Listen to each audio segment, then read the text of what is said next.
Henri IV, cercle inscrit, et R. Q est un carré de 1 mètre de côté, et C en est le cercle inscrit. Donc là, on a pour ce carré 1 mètre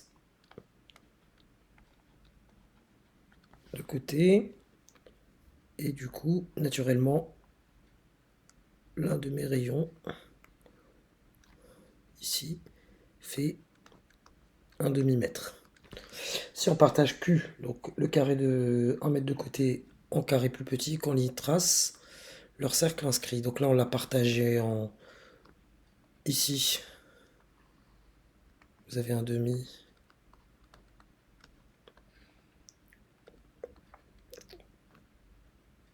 Donc vous avez deux cercles sur la ligne et deux cercles dans la colonne. Donc 2 fois 2, 4 cercles. Et on a naturellement ici, c'est la moitié d'un demi, ça sera un quart de mètre. Et on nous demande augmenter autant que vous l'imaginez le nombre de subdivisions. Donc là, l'aire de la partie grisée, celle couverte par les disques, croît-elle, décroît-elle ou est-elle toujours la même? Donc je vais calculer l'aire pour le premier cas, quand il n'y a qu'un seul cercle. Donc il n'y a pas de subdivision, ou bien une seule si vous voulez, n égale à 1. Une seule subdivision, vous avez donc une aire égale à pi fois le rayon au carré, c'est-à-dire 1 demi au carré pour obtenir pi sur 4. Ici, vous avez 4 cercles et je vais calculer l'aire pour obtenir l'aire totale. Je vais multiplier par 4 l'aire d'un seul cercle. Donc ça me fait 4 fois pi fois, ici le rayon égal à un quart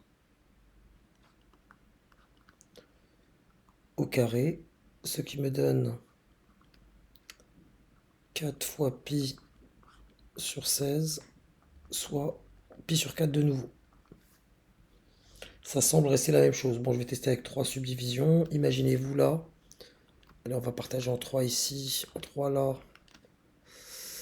Mon carré de côté 1. C'est grossier ce que je fais, hein. Vous l'avez compris. Et j'inscris des cercles dans chacun des carrés ici.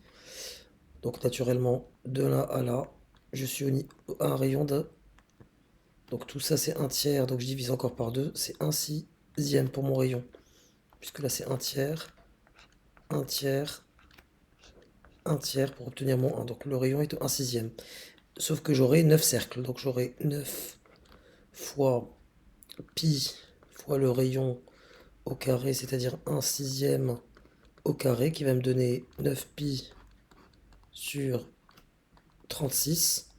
9 fois pi sur 9 fois 4. Je supprime mes 9 et j'obtiens de nouveau pi 4. Donc là, je vais généraliser directement le cas. Une subdivision de n fois n carré. Je vais prendre le grand format ici. Allez, imaginez-vous là, des petites subdivisions. Ici, de là à là, je vais avoir n subdivisions.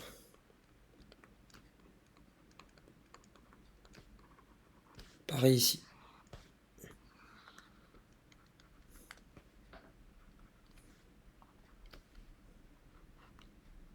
Donc j'aurai n fois n carré.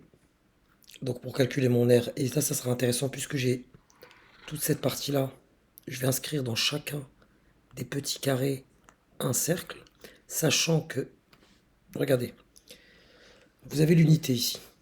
Je vais mieux la tracer. Vous avez l'unité. Cette unité, vous l'avez partagée en n par égale. Donc chacune est égale à 1 sur n. Et du coup, là, vous avez un carré de taille 1 sur n sur un carré de taille 1 sur n. Vous avez un cercle à l'intérieur, donc son rayon, ça sera 1 sur n divisé par 2. Donc le rayon de chacun de mes cercles, c'est 1 sur n divisé par 2, soit 1 sur 2n. Et pour le coup ici, j'ai n fois n carré. Ce qui me donne comme R n fois n, c'est le nombre de carrés. Ça renvoie au nombre de carrés.